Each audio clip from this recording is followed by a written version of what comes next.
Hello student, welcome to एडो शाखा। आज इस वीडियो में हम साइंस ऑब्जेक्टिव क्वेश्चंस का सेट 4 करने जा रहे हैं। इससे पहले जो है हमने 3 सेट ऑलरेडी बनाया हुआ है, तो जिसने भी वो वीडियो नहीं देखा है वो एक बार वीडियो देख लें। चलिए शुरू करते हैं आज का set 4। What are the characteristics shown by the living organism. देखिए, लिविंग ऑर्गेनिजम्स जो होते हैं ये कुछ कैरेक्टरिस्टिक्स शो करते हैं जिसके आधार पे हम क्लासीफाई कर सकते हैं कोई भी जीव जो है लिविंग है या नॉन लिविंग है। जैसे कि वो लोग जो है समय के साथ ग्रो करते हैं। आप कोई भी लिविंग ऑर्गेनिज्म देखो, समय के साथ जो ये ग्रो करता है। जैसे एक बच्चा है, बच्चा धीरे धीरे बड़ा होकर जो है एक पूरा एडल्ट बनता है। इसी तरीके से मूवमेंट, मेनली जो लिविंग ऑर्गेनिजम्स होते हैं वो मूवमेंट भी शो करते हैं। बेशक प्लांट्स जो है वो एक जगह से दूसरी जगह नहीं जा सकते हैं, बट उसके अंदर भी जो है मॉलिक्यूलर मूवमेंट देखने को मिलता है।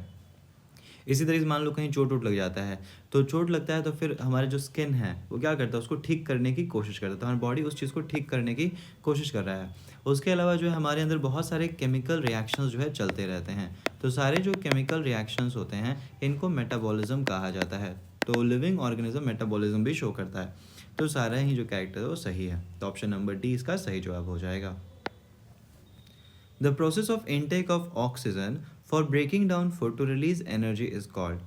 तो ऑक्सीजन की मदद से जो है भोजन को तोड़ा जाता है और एनर्जी का प्रोडक्शन किया जाता है। इस प्रोसेस को कहा जाता है रेस्पिरेशन। जैसे क्या होता है, ग्लूकोज है जो खाना पचता है, खाना पचने के बाद ग्लूकोज का निर्माण होता है। इस ग्लूकोज को तोड़ा जा सकता है। कुछ ऑर्गेनिज्म में ऑक्सीजन की मदद से तोड़ा जाता है, कुछ ऑर्गेनिज्म में जो है बिना ऑक्सीजन के तोड़ा जाता है। तो जब तोड़ा जाएगा तो बनता है कार्बन डाइऑक्साइड, वाटर और एनर्जी। तो इसी प्रोसेस को हम कहते हैं respiration. The substance use to break complex food substance into simpler ones are called. तो वो सब्सटेंस जिनकी मदद से जो भोजन होता है ना, इसको तोड़कर सिंपलर सब्सटेंस बनाया जाता है, इसको बोलते हैं एंजाइम्स या फिर बायो कैटलिस्ट। जैसे कि जो सलाइवा होता है, तो सलाइवा में पाया जाता है सलाइवरी अमाइलेज। इसी तरीके से स्टमक जो है वो सिक्रीट करता है पेप्सिन। तो ये सब जो है एंजाइम्स होते हैं जो भोजन को पचाने में सहयोग करते हैं। Example of heterotroph is. Heterotroph क्या होता है? तो हेटेरोट्रॉफ वो जीव होते हैं, वो ऑर्गेनिज्म जो डिपेंड करते हैं ऑटोट्रॉफ्स पे फॉर फूड। तो भोजन के लिए जो है ऑटोट्रॉफ पे निर्भर करते हैं। तो ऑटोट्रॉफ क्या है? Those organism which can prepare their food.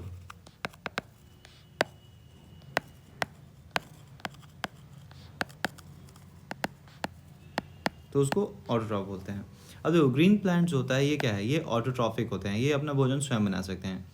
All bacteria, देखिए सारे बैक्टीरिया जो है हेटेरोट्रॉफिक नहीं होते हैं। कुछ बैक्टीरिया जो है ऑटोट्रॉफिक होते हैं, कुछ बैक्टीरिया हेटेरोट्रॉफिक भी होते हैं। तो ऑल बैक्टीरिया यहाँ पे ये गलत हो जाएगा। एल्गी की बात करें तो एल्गी जो है ये भी ऑटोट्रॉफिक है। ओके, फंगी की बात करते हैं तो फंगस जो होता है ना, ये सैप्रोट्रॉफिक मोड ऑफ न्यूट्रिशन शो करता है। और सैप्रोट्रॉफिक हेटेरोट्रॉफ्स का ही एक प्रकार है। तो इसका सही जवाब हो जाएगा फंगी। ओके, तो फंगी जो है ये heterotrophic mode of nutrition show करेगा। The food is stored in plant in the form of. Plant जो भोजन बनाता है ना उसको स्टोर करता है in the form of starch. तो जो भी ग्लूकोज वगैरह जो बन रहा है उसको स्टोर करेगा स्टार्च। अच्छा, प्लांट भोजन बनाता है जिस प्रक्रिया के द्वारा, उसको बोलते हैं फोटोसिंथेसिस। तो फोटोसिंथेसिस के द्वारा जो है प्लांट अपना भोजन बनाता है, और ये जो भी भोजन बनाएगा मेनली ग्लूकोज बनता है, और इस ग्लूकोज को वो कन्वर्ट करता है स्टार्च के रूप में, ताकि आगे के भविष्य के लिए वो उसको यूज़ कर सके। The raw materials for photosynthesis are. अब देखिए फोटोसिंथेसिस में होता क्या है? फोटोसिंथेसिस में होता है ये जो रॉ मटेरियल्स होते हैं कार्बन डाइऑक्साइड और पानी, इन लोगों को जो आपस में मिलाया जाता है सनलाइट के प्रेजेंस में। और ये सनलाइट को ट्रैप कौन करता है? तो सनलाइट को ट्रैप करता है क्लोरोफिल। तो कार्बन डाइऑक्साइड और वाटर मिलता है सनलाइट और क्लोरोफिल के प्रेजेंस में, तब ये बनाता है ग्लूकोज। और साथ ही साथ जो है ऑक्सीजन इस प्रक्रिया में रिलीज होता है। तो इसी प्रोसेस को कहते हैं फोटोसिंथेसिस, प्रकाश संश्लेषण। तो इसमें जो बनता है मेनली कार्बन डाइऑक्साइड। इसमें जो है रॉ मटेरियल का काम कौन करता है? तो रॉ मटेरियल है कार्बन डाइऑक्साइड और वाटर। रॉ मटेरियल मतलब क्या है? कच्चा माल। तो कुछ भी चीज़ बनाने के लिए जिन चीज़ों की ज़रूरत होती है ना, उसी को बोलते हैं रॉ मटेरियल।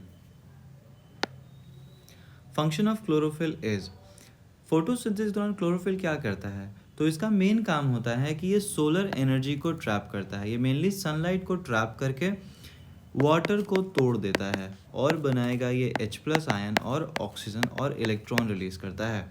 तो जो क्लोरोफिल है ये क्या करेगा, ये जो है सनलाइट को एब्जॉर्ब करता है और वाटर को तोड़ने का कार्य करता है। The micropores present on the surface of the leaf which helps in exchange of the gases are called, इसको कहते हैं स्टोमेटा। स्टोमेटा जो होता है ये मेनली जो है गार्ड सेल से प्रोटेक्टेड होता है।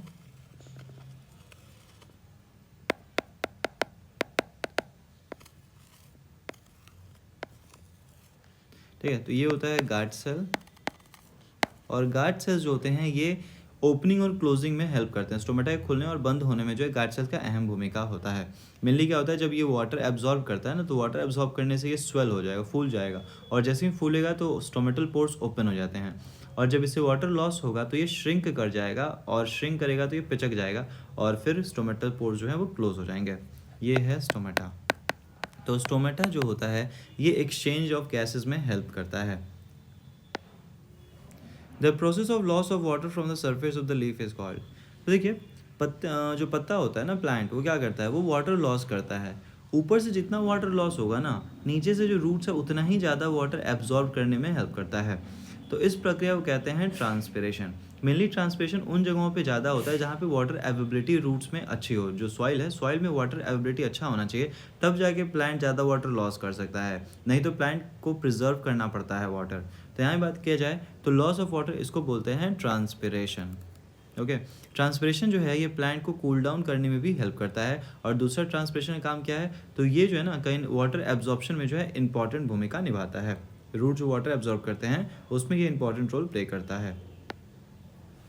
Which substance is used to absorb carbon dioxide during an experiment to show carbon dioxide is essential for photosynthesis?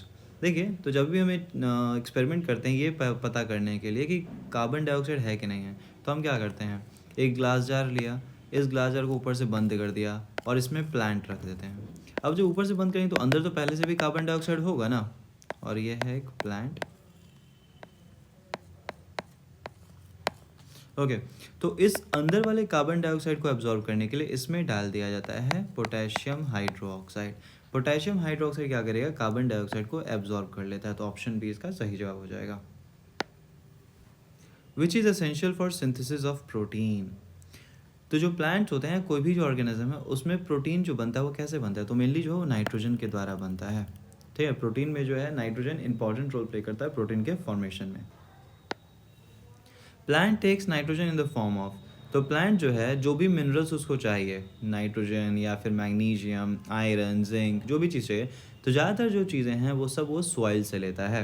ठीक है, अब सॉइल से जब ले रहा है तो मेनली इसको जो है अपने आयंस के रूप में वो ऑब्जर्व करता है। तो यहाँ पे अगर हम नाइट्रोजन की बात करें तो नाइट्रोजन अमोनियम आयन के रूप में भी, नाइट्रेट्स और नाइट्राइट्स तीनों के ही रूप में जो है वो ऑब्जर्व करता है। तो ये इसका सही जवाब हो जाएगा। हालांकि ध्यान रखो, मैक्सिमम जो नाइट्रोजन का अमाउंट है वो एटमॉस्फेयर में ज़्यादा है, बट प्लांट एटमॉस्फेयर से नाइट्रोजन डायरेक्टली एब्जॉर्ब नहीं करता है, वो सॉइल से जो है नाइट्रोजन लेता है। The organism which depends on dead and decaying substance are called. तो वैसे जीवों को कहते हैं सैप्रोट्रॉफ्स या सैप्रोफाइट्स। तो सैप्रोट्रॉफिक ऑर्गेनिज्म जो होता है डेड एंड डिकेइंग और सब्सटेंस पे निर्भर करता है, सड़े गले खाने पे। अच्छा, इसमें क्या होता है ना कि जो जीव है, जो ऑर्गेनिज्म है, वो अपने शरीर से बाहर जो है डाइजेस्टिव एंजाइम्स को भेजेगा। तो बाहर जो है डाइजेस्टिव एंजाइम्स डिफ्यूज़ कर जाते हैं, और जो भी खाना रहेगा ना उस खाने को ये डाइजेस्टिव एंजाइम तोड़ देंगे। खाना टूट गया, उसके बाद से जो वापस से इसको जो है वो अपने अंदर एब्जॉर्ब कर लेते हैं। तो सैप्रोट्रॉफिक मोड ऑफ न्यूट्रिशन में क्या होता है, जो डाइजेशन होता है फूड का वो शरीर के बाहर होता है। ओके, जैसे कि एग्जाम्पल की बात करें, सैप्रोट्रॉफिक एग्जाम्पल किसमें होता है, ब्रेड मोल्ड, जो फंगस होते हैं ना उनमें ज़्यादातर ये हमें देखने को मिलता है। In amoeba the food is broken down into simpler substance in. Amoeba और पैरामीशियम जैसे जीव जो होते हैं ये सिंगल सेलर ऑर्गेनिज्म होते हैं। अमीबा को कोई शेप नहीं होता है, तो अमीबा क्या करता है ना, कुछ जो है फॉल्स फीट लाइक स्ट्रक्चर का निर्माण करता है, और इस फॉल्स फीट लाइक स्ट्रक्चर के द्वारा जो है वो फूड को अंदर एब्जॉर्ब कर लेता है। फॉल्स फीट को हम कहते हैं स्यूडोपोडिया। तो स्यूडोपोडिया की मदद से वो भोजन को जो है अपने अंदर लेता है। भोजन जब अंदर गया तो भोजन कहाँ जाएगा, बीच में ब्लैक बनाया वो न्यूक्लियस है। भोजन जो वो चला जाता है एक कैविटी के अंदर, जिस कैविटी को कहते हैं फूड वैक्यूल। इसी फूड वैक्यूल के अंदर जो भोजन है ना वो डाइजेस्ट होगा। तो अमीबा में जो डाइजेशन होता है वो फूड वैक्यूल के अंदर होता है। Which solution is use to test starch. तो स्टार्च को हम टेस्ट करने के लिए उस पर आयोडीन डालते हैं। आयोडीन सोल्यूशन जब डालेंगे ना तो अगर स्टार्च है तो स्टार्च अपना रंग बदलेगा, ब्लू ब्लैक हो जाएगा। अगर स्टार्च नहीं है तो कोई कलर हमें चेंज होता हुआ नहीं दिखाई देगा। तो आयोडीन के प्रेजेंस में स्टार्च का कलर ब्लू ब्लैक हो जाता है। Which enzyme is present in saliva. Saliva जो होता है ये मेनली हमारे माउथ में सिक्रीट होता है और ये इसमें एंजाइम होता है सलाइवरी अमाइलेज। सलाइवरी अमाइलेज क्या करेगा, तो जो भी हम कार्बोहाइड्रेट खाते हैं, कार्बोहाइड्रेट को सलाइवा जो है तोड़ देता है। किसमें, तो मेनली ये तोड़ेगा डाइसैकेराइड्स या फिर मैल्टोज। तो इन सब रूपों में मेनली क्या होता है, यही सब जब सिंप्लीफाई होगा ना आगे जाके तो इसी से बनेगा ग्लूकोज। तो ये इंटरमीडिएट प्रोडक्ट है बीच में, क्योंकि जो माउथ होता है, माउथ में खाना ज़्यादा देर तो रहता नहीं है, हम लोग फटाफट चबाते हैं और फिर अंदर घोट लेते हैं। तो इसलिए जो यहाँ पे ज़्यादा समय तक भोजन नहीं रहता है, तो ज़्यादा से ज़्यादा 30% जो है कार्बोहाइड्रेट माउथ में ब्रेक डाउन होता है। फिर उसके बाद जो है फूड पाइप के द्वारा, इसोफेगस के द्वारा ये स्टमक में चला जाता है। अच्छा, फूड जब सलाइवा के साथ मिक्स होता है तो इस फूड को क्या कहते हैं, इस फूड को कहते हैं बोलस। फूड जब सलाइवा के साथ मिक्स हो है तो इसको बोलस कहेंगे। पेप्सिनोजन ये स्टमक में रिलीज होता है और ये प्रोटीन डाइजेस्ट करने में हेल्प करता है, प्रोटीन को तोड़ता है।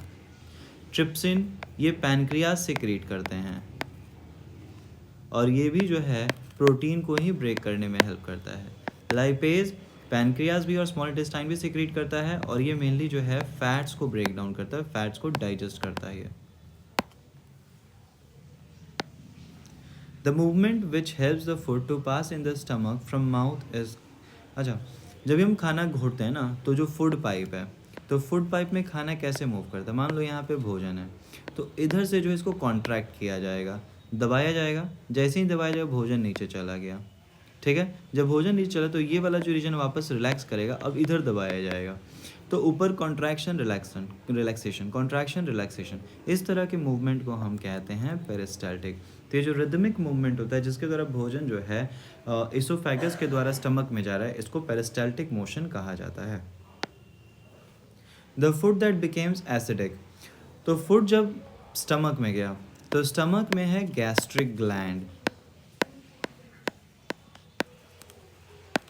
गैस्ट्रिक ग्लैंड जो होता है ये सिक्रीट करता है गैस्ट्रिक जूस। स्टमक में है गैस्ट्रिक ग्लैंड, ये सिक्रीट कर रहा है गैस्ट्रिक जूस। गैस्ट्रिक जूस में 3 चीज़ें होती हैं, एक तो HCl क्या होता है ना कि जो इसमें एंजाइम सिक्रीट होगा पेप्सिन, उसको एसिडिक मीडियम चाहिए, एसिडिक मीडियम में ही पेप्सिनोजन एक्टिवेट होता है पेप्सिन में। तो HCl क्या कर रहा है, ये एसिडिक मीडियम प्रोवाइड करता है ताकि पेप्सिन अपना कार्य कर सके। दूसरा जो सब्सटेंस सिक्रीट होता है वो है म्यूकस। म्यूकस क्या करेगा, सबसे पहले म्यूकस ही सिक्रीट होता है, क्यों, क्योंकि ये जो है पेट की पूरी लाइनिंग को कवर कर लेता है, ताकि HCl एक एसिड है, जाहिर सी बात है पेट को जला सकता है, तो HCl से बचाने के लिए म्यूकस पेट को पूरी तरह से ढक लेता है। और उसके बाद जो है एक एंजाइम यहाँ पे सिक्रीट होता है जिसको बोलते हैं पेप्सिनोजेन या प्रोपेप्सिन। तो ये जो पेप्सिनोजेन होता है ये प्रोटीन को तोड़ने में हेल्प करता है। पेप्सिनोजेन जो है प्रोटीन को तोड़ने में सहयोग करता है।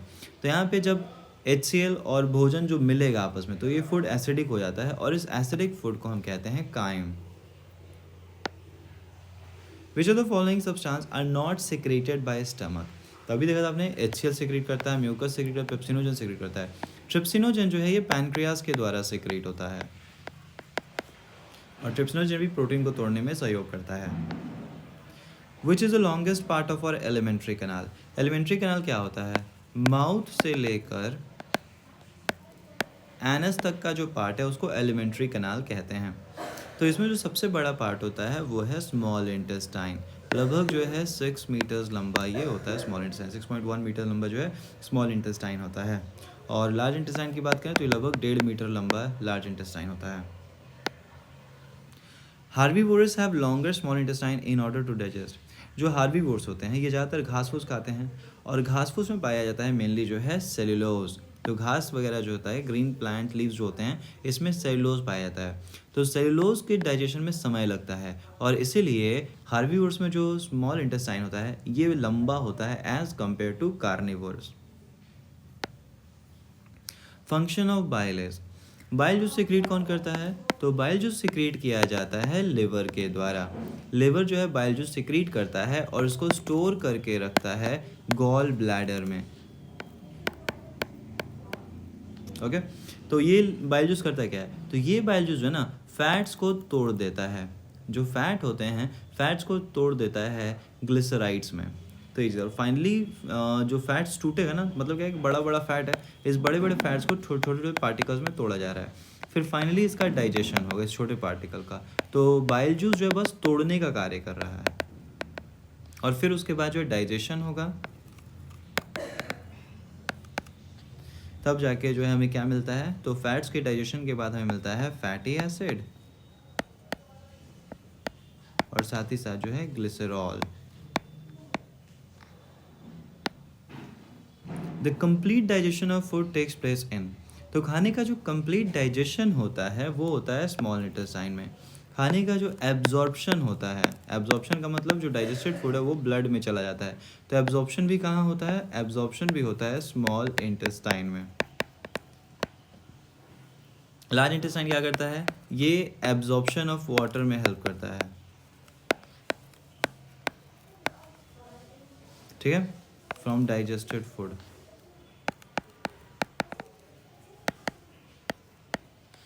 अनडाइजेस्टेड फूड से जो है ये वाटर एब्जॉर्ब करने में जो है स्मॉल लार्ज इंटेस्टाइन हेल्प करता है। The final digested product of protein is, protein जब फाइनली टूटेगा तो क्या बनाएगा? प्रोटीन जब फाइनली टूटता है तो अमाइनो एसिड बनाता है। कार्बोहाइड्रेट जब फाइनली टूटेगा तब ये बनाएगा ग्लूकोज। प्रोटीन जब फाइनली टूटेगा तो बनाएगा अमाइनो एसिड। फैट्स जब फाइनली टूटेगा तो फैटी एसिड और ग्लिसरॉल बनाता है। The absorption of water from the digested food takes place in, तो जो एब्जॉर्प्शन होता है फ्रॉम द, ये यहाँ पे डाइजेस्टेड नहीं अनडाइजेस्टेड फूड होगा, undigested food takes place in, तो ये होता है लार्ज इंटेस्टाइन से। पीएच ऑफ सलाइवा इज, तो सलाइवा जो होता है लगभग न्यूट्रल और थोड़ा एसिड के करीब होता है, तो ये है 6.8, ठीक है। The yellowish substance that get deposited on the upper layer of teeth is called, तो इसको हम बोलते हैं प्लेक। जो पीला पीला पूरा जो है दांतों पे चढ़ जाता है इसको प्लेक कहा जाता है, और दांतों में अगर जो है कैविटी बन जाता है, मतलब गैप हो जाता है ना मेनली, तो उसको कैविटी कहते हैं, ठीक है। दांत की बात करें तो दांत जो है बना हुआ है डेंटाइन से। इस डेंटाइन के ऊपर एक प्रोटेक्टिव लेयरिंग होता है जिसको हम कहते हैं इनेमल। इनेमल जो होता है one of the hardest substance होता है हमारे शरीर का, तो इनेमल तो ये चीज़ है, तो इनेमल जो है प्रोटेक्ट करता है दांतों को, और ये प्लेग जो धीरे धीरे इनेमल को बर्बाद कर देगा और दांत जो है कमज़ोर होने लगेगा। कैविटीज़ में भी क्या हो, जैसे हम लोग ज़्यादा अगर शुगर वगैरह खाते हैं तो ज़्यादा शुगर के चलते क्या होता है ना, शुगरी सब्सटेंसेस से बैक्टीरिया ईजिली ग्रो कर जाता है, और ये बैक्टीरिया जो एसिड प्रोड्यूस करेगा और उसके एसिड के चलते जो दांत जो है ख़राब होने लगता है, इन्फेक्शन हो जाएगा दांतों में। तो इसलिए जो मेनली जब भी कुछ भी मीठा खाओ उसका जो मुँह हाथ धो लेना चाहिए। Okay, the process of breakdown of glucose in pyruvate is, the process of breakdown glucose in pyruvate, जो ग्लूकोज होता है C6H12O6, सबसे पहले इसको क्या करते हैं, जब भी रेस्पिरेशन होता है तो सबसे पहले इसको जो है एक कंपाउंड में तोड़ा जाता है जिसको बोलते हैं पायरुविक एसिड। ये पायरुविक एसिड 3 कार्बन का कंपाउंड है, इसी को पायरुवेट कहते हैं। तो ग्लूकोज को जब पायरुविक एसिड में तोड़ा जा रहा है तो इस प्रक्रिया को कहा जाता है ग्लाइकोलाइसिस। और ग्लाइकोलाइसिस की प्रक्रिया जो होती है ये कहाँ होता है, तो ये होता है साइटोप्लाज्म में।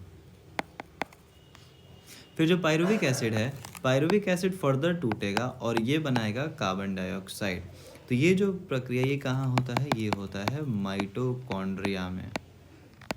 ओके, तो ग्लूकोज पहले 3 कार्बन के कंपाउंड में टूटता है जिसको बोलते हैं पायरुवेट एसिड या पायरुवेट, और इस प्रक्रिया को, इस प्रोसेस को बोलते हैं ग्लाइकोलाइसिस। ग्लाइकोलाइसिस का जो प्रोसेस होता है ये साइटोप्लाज्म में होता है। उसके बाद साइटोप्लाज्म से पायरुवेट एसिड चला जाएगा माइटोकॉन्ड्रिया में, और माइटोकॉन्ड्रिया में फिर वो टूटता है कार्बन डाइऑक्साइड में। तो इस तरीके से रेस्पिरेशन होता है, तो इस प्रोसेस को हम बोलते हैं glycolysis. The process of breakdown of pyruvate to form energy takes place. अब यहाँ बात है पायरुवेट से एनर्जी बनाने के लिए जब तोड़ा है तब वो कहाँ पर होता है, तो अभी हमने देखा था कि ये कहाँ होगा, ये माइटोकॉन्ड्रिया में होता है। ग्लाइकोलाइसिस का प्रोसेस साइटोप्लाज्म में होता है और ये जो है माइटोकॉन्ड्रिया में होता है। होता क्या है मेनली, अगर हम प्रोसेस की बात करें तो जैसे कि ग्लूकोज है, तो सबसे पहले जो है साइटोप्लाज्म में जाएगा तो बनाएगा पायरुवेट। अब ये जो पायरुवेट है, इस पायरुवेट के टूटने के अलग अलग तरीके हो सकते हैं। जैसे कि बात किया जाए इन एब्सेंस ऑफ एयर, तो बिना एयर के प्रेजेंस में जो है जब ये टूटेगा, ठीक है, और मान लो जैसे ईस्ट में, तो ये क्या बनाएगा, तो ये बनाता है इथेनॉल, कार्बन डाइऑक्साइड और एनर्जी। ओके, उसके अलावा जो है अगर यहाँ पर जो है इन एब्सेंस ऑफ एयर हो रहा है किसी भी जीव में, ईस्ट के अलावा बाकी अन्य जो जीव हैं उनसे अगर टूटेगा, खासकर एनिमल वगैरह की बात करें, तो यहाँ पर क्या बनता है, लैक्टिक एसिड और एनर्जी। ठीक है, तो पायरुवेट अगर इन एब्सेंस ऑफ एयर तोड़ रहा है एनिमल्स के अंदर, जैसे कि इंसान जब ज़्यादा एक्सरसाइज करता है ना तो मसल्स वगैरह में क्रैम्प आता है। ये क्यों आता है, तो ये इसलिए आता है कि मसल्स जो है ज़्यादा आप एक्सरसाइज कर रहे हो, मसल्स तक ऑक्सीजन पहुंच नहीं पाता है, और ऑक्सीजन नहीं पहुंचने के कारण वहाँ पर शुरू हो जाता है एनएरोबिक रेस्पिरेशन। एनारोबिक रेस्पिरेशन का मतलब होता है बिना ऑक्सीजन के प्रेजेंस में ही वहाँ पे ग्लूकोज को तोड़ा जाएगा, और जब बिना ऑक्सीजन के प्रेजेंस में ग्लूकोज को तोड़ा जाता है तब लैक्टिक एसिड बनता है, और इसी लैक्टिक एसिड के इकट्ठा होने से जो है क्रैम्प और पेन वगैरह जो है स्टार्ट हो जाता है। और अगर प्रेजेंस ऑफ ऑक्सीजन में तोड़ा जाएगा, तो प्रेजेंस ऑक्सीजन टूटता है तो बनाता है कार्बन डाइऑक्साइड और वाटर और एनर्जी। इन दिनों में बात करें सबसे ज़्यादा एनर्जी का प्रोडक्शन होता है जब एरोबिक रेस्पिरेशन, ऑक्सीजन के प्रेजेंस में तोड़ा जाता है ना, तब एनर्जी का प्रोडक्शन ज़्यादा देखने को मिलता है। In which of the following reactions, in which of the reactions energy release is higher. तो अभी तक हमने कि सबसे ज़्यादा एनर्जी रिलीज किस में होता है, सबसे ज़्यादा एनर्जी रिलीज होता है एरोबिक रेस्पिरेशन। एरोबिक क्या है, इन प्रेजेंस ऑफ एयर, खाने को तोड़ा जा रहा है एयर के प्रेजेंस, और एयर से मतलब है ऑक्सीजन। एनारोबिक क्या होता है, इन एब्सेंस ऑफ एयर, मतलब ऑक्सीजन की बात हो रही है। और फर्मेंटेशन क्या होता है, तो ये ईस्ट में अभी होता है, ये जो होता है ये प्रक्रिया ईस्ट में होती है जहाँ पे ग्लूकोज को तोड़कर इथेनॉल बनाया जाता है, तो इसको फर्मेंटेशन कहते हैं। Which is known as energy currency. तो जो हमारे अंदर एनर्जी बनता है वो किस रूप में बनता है, तो मेनली जो एनर्जी का निर्माण होता है वो एटीपी के रूप में होता है। हमारे बॉडी में पाया जाता है एडीपी। इस एडीपी में जो है इनऑर्गेनिक फॉस्फेट को जब जोड़ा जाएगा ना, मतलब एडीपी क्या होता है, एडोनोसिन डाइफॉस्फेट, मतलब 2 गो फॉस्फोरस है इसमें, और जब आप इसमें तीसरा फॉस्फोरस जोड़ोगे, तो पहले से 2 फॉस्फोरस, तीसरा फॉस्फोरस जब आएगा तो जाहिर सी बात है पहले से जो 2 फॉस्फोरस है वो भगाने की कोशिश करता है, तो यहाँ पे एनर्जी की मदद से इसको जोड़ा जाएगा। तो जब जुड़ता है ये, तो पहले से 2 फॉस्फोरस, एक और फॉस्फोरस आ गया तो बनता है एटीपी। तो एटीपी एनर्जी स्टोर करके रखता है, ठीक है, और जब ये टूटेगा एटीपी तब जाके जो है एनर्जी रिलीज करेगा।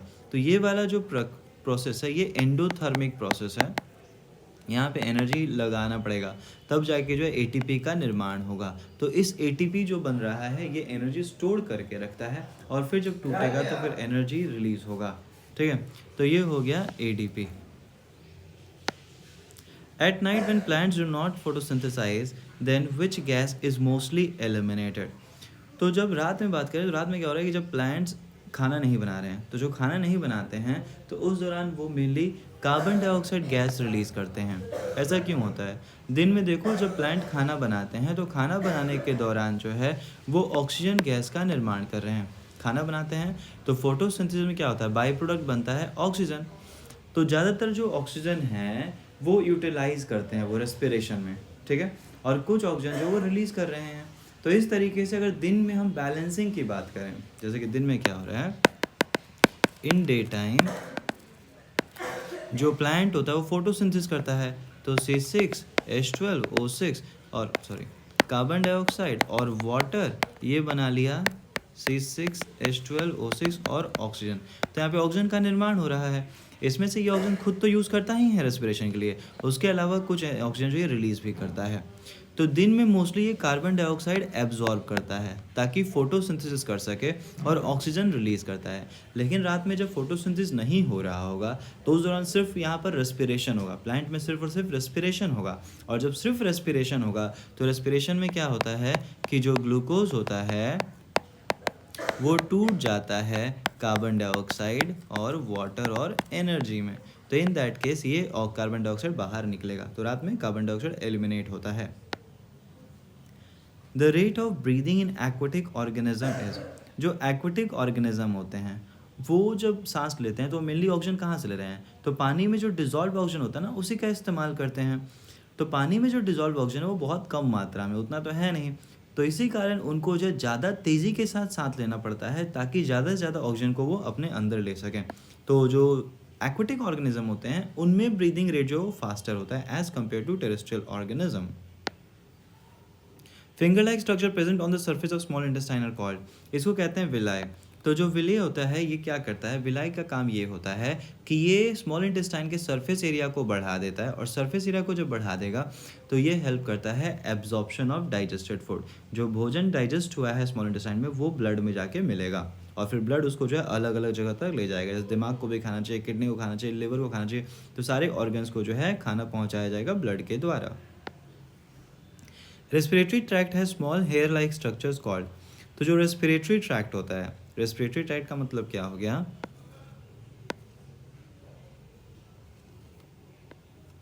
ये हो गया बकल कैविटी, ये है नाक नॉस्ट्रल,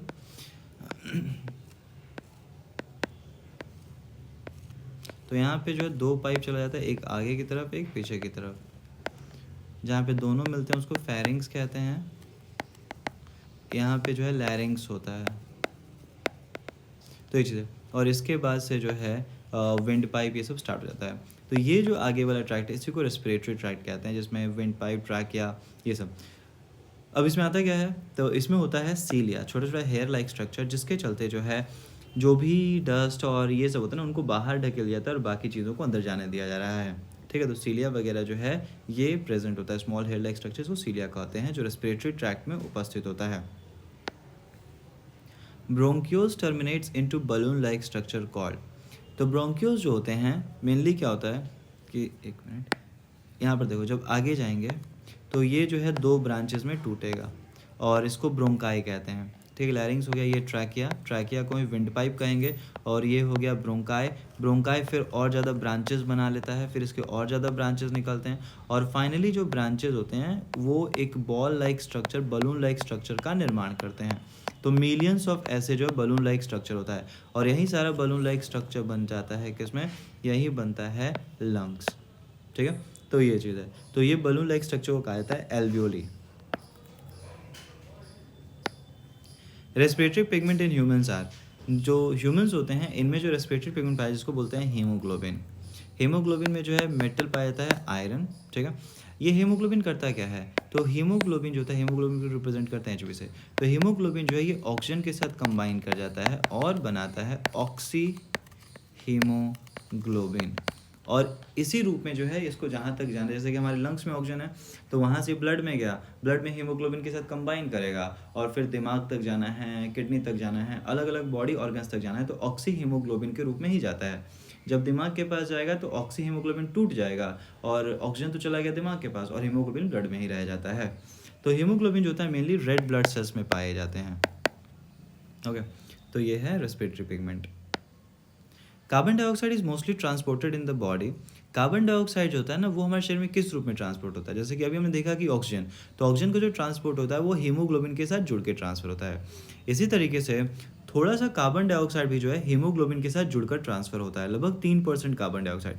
लेकिन ज़्यादातर कार्बन डाइऑक्साइड जो है ना ये पानी में डिजॉल्व हो जाता है, तो डिजॉल्व रूप में जो है ये ट्रांसफर होता है। मेनली कार्बन डाइऑक्साइड ज़्यादा सॉल्युबल है वाटर में एज कम्पेयर टू ऑक्सीजन, और इसलिए कार्बन डाइऑक्साइड डिजॉल्व स्टेट में ही ट्रांसफर होता है। Which blood vessels carries blood from right ventricles to lungs. अब देखिए, अगर हम हार्ट की बात करें तो हार्ट में जो है 4 चैम्बर्स होते हैं, ठीक है। ऊपर वाले 2 चैम्बर्स को कहते हैं ऑरिकल्स या फिर आर्ट्रियम, और नीचे वाले 2 चैम्बर्स को कहते हैं वेंट्रिकल्स, ठीक है। तो ये चीज़ है, इधर वाला हो गया लेफ्ट, इधर वाला हो गया राइट, ओके। तो ये चीज़ अब होता है क्या है, जैसे कि बॉडी टिश्यू है, कोई भी बॉडी पार्ट है, इस बॉडी पार्ट से जो है ब्लड आएगा,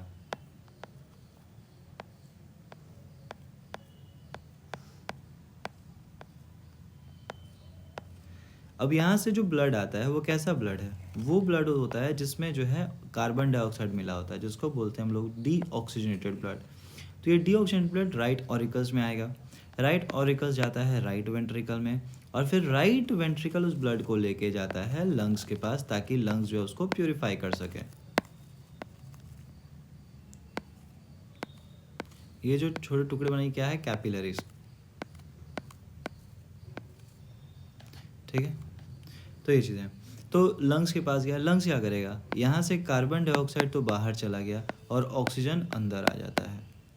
तो ये जो ब्लड वेसल होता है जो बॉडी टिश्यू से राइट ऑरिकल में गया है, इस ब्लड वेसल्स को कहते हैं वेना कैवा, ये वेन है, मेन वेन इसको बोलते हैं।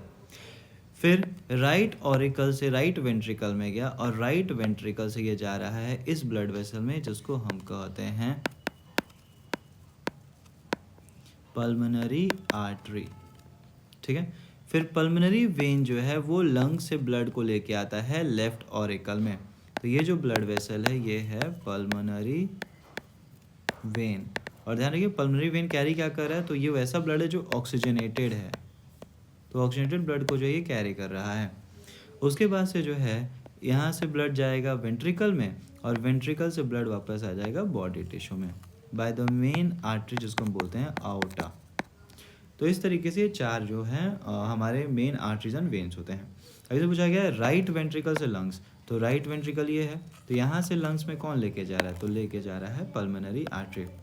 ध्यान रखिए पल्मोनरी आर्टरी एक्सेप्शन में आता है, क्यों, क्योंकि ज़्यादातर जो आर्टरीज होते हैं वो कैरी करते हैं ऑक्सीजनेटेड ब्लड, लेकिन पल्मोनरी आर्टरी कैरी करता है डीऑक्सीजनेटेड ब्लड, तो ये एक्सेप्शन में आता है पल्मोनरी आर्टरी। एम्फीबियंस हैव, अब देखिए जैसे कि ह्यूमंस की बात की हमने, तो ह्यूमंस में जो है पूरा हार्ट जो 4 भागों में बटा हुआ है, इसे 4 चैम्बर्ड हार्ट बोलते हैं। फिशेस की बात करें तो फिशेस में जो है 2 चैम्बर्ड हार्ट पाया जाता है, ओके। वहीं एम्फीबियंस और रेप्टाइल्स की बात करें तो एम्फीबियंस और रेप्टाइल्स में जो है 3 चैम्बर्ड हार्ट होता है। बर्ड्स और मैमल्स की बात करें तो बर्ड्स और मैमल्स में जो है 4 चैम्बर्ड हार्ट होता है। तो एम्फीबियंस और रेप्टाइल्स में 3 चैम्बर्ड हार्ट पाया जाता है। Systolic and diastolic pressure is, systolic और डायस्टोलिक प्रेशर की बात करें तो आम भाषा में इसको बीपी बोलते हैं, तो ब्लड प्रेशर, तो एक मैक्सिमम और एक मिनिमम।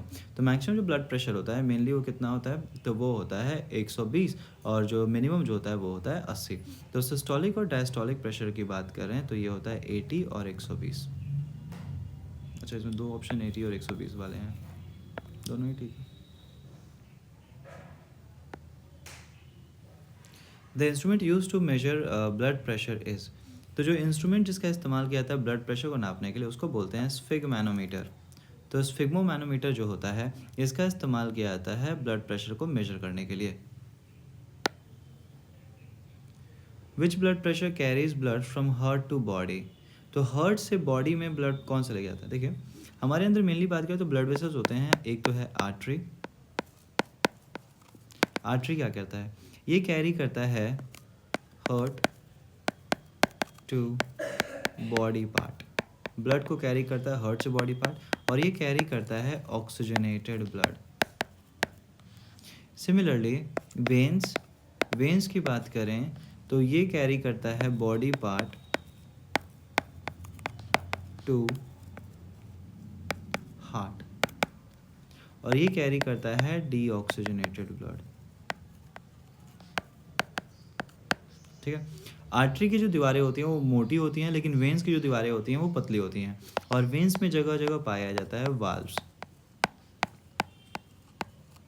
ताकि बैक फ्लो को रोका जाए, ब्लड जो है पीछे की डायरेक्शन में ना जाए, रोका जाता है बैक फ्लो को। तो वाल्व्स होते हैं। तो इस तरीके से बात किया। तो यहाँ पे पूछा जा रहा है कि blood vessel carry heart to body part, तो हार्ट से बॉडी पार्ट में कौन कैरी करता है, तो आर्टरीज कैरी करते हैं, तो आर्टरीज ऑप्शन हो जाएगा। Which blood cells help in clotting at the site of injuries, जब भी कहीं में कटता चढ़ता है तो वहाँ पे क्या होता है, वहाँ पे खून आके रुक जाता है, जम जाता है। तो ये जमता है किसके चलते हैं, तो ये जमता है प्लेटलेट्स के चलते। आरबीसी क्या करते हैं, आरबीसी मेनली चीज़ों के ट्रांसपोर्ट में मदद करते हैं। डब्ल्यूबीसी क्या कर रहा है, तो डब्ल्यूबीसी जो होता है ये हमें बीमारियों से बचाता है, ये एंटीबॉडीज प्रोड्यूस करता है जो कि बीमारियों से लड़ने में हेल्प करता है। The plants absorb nutrients from, तो प्लांट जो होते हैं न्यूट्रिएंट्स एब्जॉर्ब करते हैं सॉइल से, जो भी ये न्यूट्रिएंट्स ले रहे हैं ये सब सॉइल से एब्जॉर्ब करते हैं। Which vascular tissue is responsible for transfer of water and minerals in plant, तो वाटर और मिनरल्स को एब्जॉर्ब किया जाता है और ट्रांसफ़र किया जाता है जाइलम के द्वारा। रूट्स एब्जॉर्ब करते हैं, उसके बाद जाइलम के द्वारा जो है ये ऊपर तक लीव्स तक उसको पहुंचाते हैं। विच of the process helps in absorption of water in plants, तो प्लांट्स की बात करें तो प्लांट्स में जो है ट्रांसपिरेशन और रूट प्रेशर दोनों ही इंपॉर्टेंट रोल प्ले करते हैं वाटर एब्जॉर्प्शन में, तो both. The transfer of food in various part of plant is called, food का जो ट्रांसफ़र होता है ये होता है फ्लोएम के द्वारा। पानी का ट्रांसफ़र, पानी और मिनरल्स का जो ट्रांसफ़र है वो किया जाता है जाइलम के द्वारा, और फूड, अमाइनो एसिड्स, इन सब का जो ट्रांसफ़र है ये किया जाता है फ्लोएम के द्वारा। ठीक है, तो फूड के ट्रांसफ़र को क्या बोलते हैं, तो इस प्रक्रिया को बोलते हैं translocation. The nitrogenous waste in our body is removed by, तो हमारे शरीर में जो मेन नाइट्रोजनस वेस्ट बनता है वो है यूरिया, यूरिक एसिड, तो ये सब जो है नाइट्रोजनस वेस्ट होते हैं, इनका जो रिमूवल किया जाता है वो है किडनी के द्वारा। The main nitrogenous waste in our body is, तो मेन नाइट्रोजन वेस्ट जो हमारे अंदर होता है वो है यूरिया, जिसको रिमूव करता है kidney. The filtration unit in the kidney is called, okay, तो ये क्वेश्चन का आंसर आप लोग दीजिए कमेंट सेक्शन में।